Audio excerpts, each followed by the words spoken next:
मंगलवार को भीम आर्मी के संस्थापक और आजाद समाज पार्टी के राष्ट्रीय अध्यक्ष चंद्रशेखर आजाद मंदसौर पहुंचे और विशाल आम सभा को संबोधित किया। मंदसौर पहुंचे चंद्रशेखर रावण ने मंच से केंद्र व प्रदेश की भाजपा सरकार पर जमकर तंज कसा। साथ ही मंदसौर की किसान आंदोलन व शराब कांड सहित दलितों के साथ हुई घटनाओं का जिक्र किया। बता दें कि अपने निर्धारित समय से करीब 6 घंटे की देरी से रावण मंदसौर पहुंचे। यहां उन्होंने सुभाद्रा में मंदसौर तक करीब 60 किलोमीटर लंबा रोड शो किया और शहर के महाराणा प्रताप चौराहे पर अभिव्यक्ति स्थल पर आम सभा को संबोधित किया।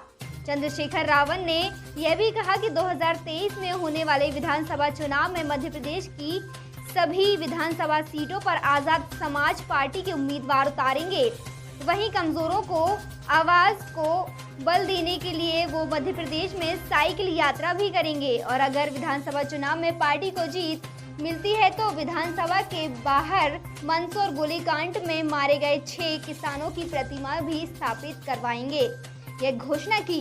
अंत में चंद्रशेखर आजाद ने अपने भाषण के दौरान यह भी कहा कि अगर उनकी सरकार बनती है तो वे कॉरपोरेट जगत के पास मौजूद संपत्तियों को पुनः सरकारी संपत्ति में बदलेंगे। इस तरह रावण ने केंद्र व प्रदेश की भाजपा सरकार को जमकर कोसा। जिले में जितना अन्याय कमजोर वर्ग के लोगों पे हो रहा है, उस अन्याय से परेशान होकर वो लोग न्याय के लिए जब पुलिस के पास जाते हैं तो पुलिस जो है उल्टा उन्हीं पे मुकदमे दर्ज करने का काम करती है। जबरन भीम आर्मी के कार्यकर्ताओं पे झूठे मुकदमे दर्ज किए जा रहे हैं और जो घटनाएं यहाँ होती है, सरकार और पुलिस और प्रशासन सत्ता के दबाव में आरोपियों के पक्ष में खड़े होने का काम करता है। इससे यहाँ की जनता में बहुत बेचैनी है। यहाँ के कमज़ोर वर्ग के लोग इस अन्याय के खिलाफ मजबूत आवाज़ उठाना चाहते हैं। इसलिए उन्होंने मुझसे एक अपील की थी कि आप आइए, आपके माध्यम से हम लोग अपनी आवाज़ को उठाएंगे। यहाँ के कमज़ोर वर्ग के लोग सत्ता विपक्ष पे भरोसा नहीं करते हैं, वो अब आज़ाद समाज पार्टी को विकल्प के रूप में देखते हैं। इसलिए वो चाहते हैं कि आज़ाद समाज पार्टी यहाँ सभी जनपदों में जा के बड़ी बड़ी सभाएँ करके कमज़ोर वर्ग के लोगों की जो के साथ जो अन्याय हो रहा है उस आवाज को उठाने का काम करें। अरे 2023 और 24 का मिशन क्या है? 2023 में मध्य प्रदेश से जो है डबल इंजन की जो सरकार है उनकी यहाँ से विदाई तय करनी है और 2024 में देश को बेचने वाली केंद्र सरकार जो चीते तो लाती है लेकिन काला धन नहीं लाती, जो बेरोजगारी पे नहीं बोलती, जो महंगाई पे नहीं बोलती, जो निजीकरण पे नहीं बोलती, जो अर्थव्यवस्था पे नहीं बोलती, जो भ्रष्टाचार पे नहीं बोलती, जो सीबीआई ईडी इनकम टैक्स का दुरुपयोग करके विपक्ष को डराने का काम करती है, उस सरकार की विदाई तय करने का काम कमज़ोर वर्ग के लोग पूरे देश में करने जा रहे हैं। यही 2024 का मिशन है कि भारतीय संविधान की रक्षा जो है वो कमज़ोर वर्ग के लिए प्रायोरिटी है। उस संविधान की रक्षा के लिए वो लोग अपनी वोट का प्रयोग भारतीय जनता पार्टी को सत्ता से बेदखल करने के लिए करेंगे। सभी सीटों पर उम्मीदवार खड़े होंगे, सभी सीटों पर तैयारी की जाएगी। बाकी यहाँ हमारे प्रदेश के जो प्रभारी, प्रदेश के जो अध्यक्ष है, उनका निर्णय सर्वोपरि होगा। मैं तो एक कार्यकर्ता के रूप में उनकी आवाज़ उठाने के लिए आपके बीच में सदैव रहूँगा। मैं यहाँ आप मीडिया के माध्यम से पूछना चाहता हूँ कि सरकार ये बताए कि यहाँ के नौजवान सुसाइड कर रहे हैं, किसान परेशान हैं, यहाँ की महिलाओं के साथ रोज अन्याय अत्याचार होता है, रेप हत्याएं होती हैं, मुख्यमंत्री चुप क्यों हैं? पिछड़े वर्ग के साथ जो इतना बड़ा धोखा हुआ, 27% रिजर्वेशन की जगह 14% रिजर्वेशन मिला, तो ऐसे पिछड़े मुख्यमंत्री का नाम का पिछड़ा, जात का पिछड़ा होने से पिछड़े वर्ग का भला नहीं होगा। पिछड़े वर्ग के लोगों में भी बड़े पैमाने पे ये अंदरूनी रूप से ये बात चल रही है कि इस बार इस सरकार को बदलना है, वो भी मन मना रहे हैं। आशा उम्मीद है कि आजाद समाज पार्टी को उनका भी बड़ा सहयोग जो है इस बार मिलने जा रहा है। आपने कहा है कि आप पैदल या साइकिल यात्रा निकालेंगे चुनाव के दरमियान? बिल्कुल, मैं समझता हूं कि फसल की दाम के लिए आंदोलन कर रहे थे, उन पे गोली चलाने का काम सरकार ने किया। उनकी प्रतिमा जो है विधानसभा के बाहर लगवाने का काम हम लोग करेंगे। उन किसानों को सम्मान देने का काम हम लोग करेंगे। नौजवानों को बेरोजगारी से राहत देने का काम, उनको रोजगार देने का काम, महिलाओं को घर पे रोजगार देने का काम और जो अन्याय अत्याचार करने वाले लोग हैं, कमजोर वर्ग के लोग खिलाफ उनकी संपत्ति जब्त करने का काम जो है हम कानून बना के करेंगे, जिससे कि अन्याय अत्याचार पूर्ण रूप से रुके। भैया मध्य प्रदेश का मालवा जो है कहीं ना कहीं बीजेपी का आरएसएस का जनसंघ का एक गढ़ कहा जाता है, उसमें किस तरीके से पार्टी को आप मजबूत करें? लोकतंत्र में मैंने बीजेपी को 2 सीटों पे भी देखा। ये लोकतंत्र है, जनता तय करती है, कोई किसी का गढ़ नहीं होता। मैंने एक गढ़ अभी जो है वो पंचायत चुनाव में, नगर पालिका चुनाव में एक गढ़ राजा जी का ढहते हुए देखा। मैं जानता हूँ गढ़ तो जनता ही बनाती है। आज जनता ही पीड़ित है, महंगाई बढ़ रही है, खाने के दामों पे जीएसटी लग गई, दूध दही घी, जिनको प्रधानमंत्री चीते लाते हैं, काले धन पे नहीं बोलेंगे, बेरोजगारी पे नहीं बोलेंगे, और पेट्रोल कच्चे तेल के दाम कम हुए लेकिन पेट्रोल के दाम कम नहीं हुए, प्रधानमंत्री इस पे नहीं जवाब देंगे। लोगों के, गरीबों का पैसा हड़पने का काम करने वाली सरकार को तमाम वर्गों के लोग जवाब देना चाहते हैं। जब आज़ाद समाज पार्टी विकल्प होगी तो आज़ाद समाज पार्टी को ताकत देंगे। मेरा सवाल है कि आप पहले चुनाव हार चुके हैं, इस बार क्या लगता है फिर जीत पाएंगे हार पाएंगे? देखिए, मैं पहले चुनाव हार चुका हूं। मैं आपको फिर बता दूं कि मेरी जमानत जब्त हुई है। इस देश के पूर्व प्रधानमंत्री अटल बिहारी वाजपेयी जी की जमानत जब्त हुई थी।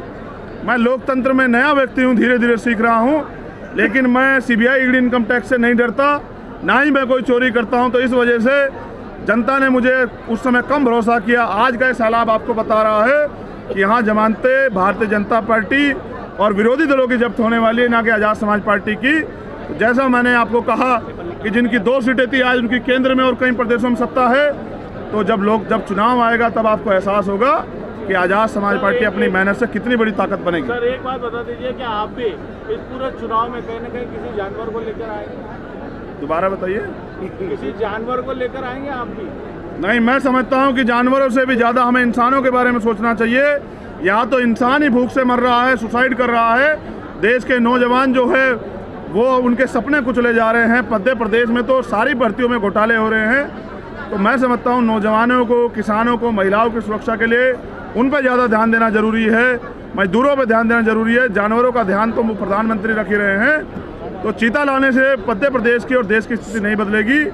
बेरोजगारी खत्म करने से, महंगाई खत्म करने से, भ्रष्टाचार खत्म करने से, सामाजिक न्याय लागू करने से हो सकता है देश में परिवर्तन हो जाए, जातिवाद खत्म हो। ये जन सैलाब ये गवाही दे रहा है कि इस बार ना बीजेपी ना कांग्रेस, इस बार एससी, एसटी, ओबीसी और माइनॉरिटी यानी कि आदिवासी, पिछड़े, दलित, धार्मिक अल्पसंख्यक, मुसलमान, जैन, सिख, बौद्ध और अन्य गरीब तबका, इन दोनों पार्टियों को नकार के आजाद समाज पार्टी को विकल्प मान के और यहाँ 2023 के विधानसभा चुनाव में ताकत देने का काम करेगा। तो मेरा वादा है आपसे कि हम विधानसभा भवन के सामने उन शहीद किसान भाइयों की प्रतिमा लगाने का काम करेंगे। ये मेरा वादा है आप लोगों को कि मुख्यमंत्री भले ही पिछड़े वर्ग में जन्म लिए हों, लेकिन जिस दल में वो है उसकी सोच ही कमजोर विरोधी है, उसकी सोच ही दलित विरोधी है, उसकी सोच ही पिछड़ा विरोधी है, उसकी सोच ही आदिवासी विरोधी है, उसकी सोच ही मुसलमान विरोधी है, उसकी सोच ही भाईचारा विरोधी है, उसकी सोच ही नौजवान विरोधी है, उसकी सोच ही गरीब विरोधी है।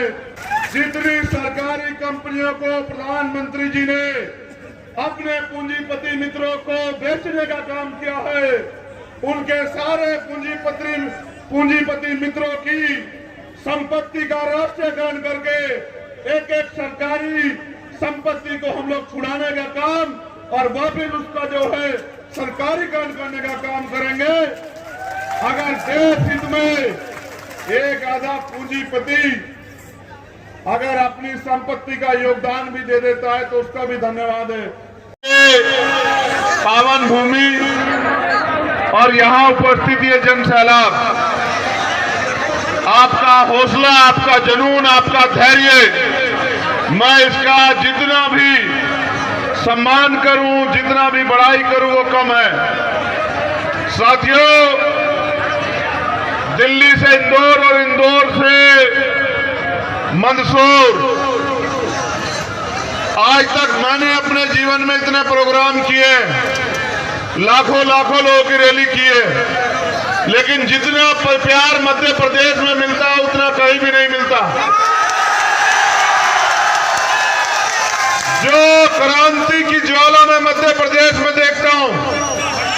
जो क्रांति का जुनून जज्बा मैं मध्य प्रदेश में देखता हूं, वो मुझे लगता है कि वो पूरे देश में कहीं नहीं है मध्य प्रदेश के अलावा। मुझे लगता है कि मेरी जिम्मेदारी सिर्फ इतनी है कि आप लोगों ने सब कुछ सीख लिया, बस आपको आंदोलन में किस तरह से आंदोलन को चलाना, ये जिम्मेदारी सिर्फ मेरी है मध्य प्रदेश में, और मैं उसको पूरी जिम्मेदारी से निभाऊंगा भी। अगर आज आप पूरी जिम्मेदारी से मेरी बात को सुनेंगे, जिसको जहां जगह मिली है वो उसी जगह पे अगर एक टांग पे भी खड़ा होना पड़े स्वाभिमान सम्मान की लड़ाई में, भूखे प्यासे भी रहना पड़े, तो भी जिनको स्वाभिमान की कीमत पता है वो रहते हैं। इस उम्मीद के साथ मैं यहाँ की भीम आर्मी और आजाद समाज पार्टी के एक एक कार्यकर्ता का धन्यवाद करता हूँ। साथियों, मुद्दे की बात चौरसिया सिस्टर के साथ देखते रहिए स्टार इंडिया न्यूज चैनल पर।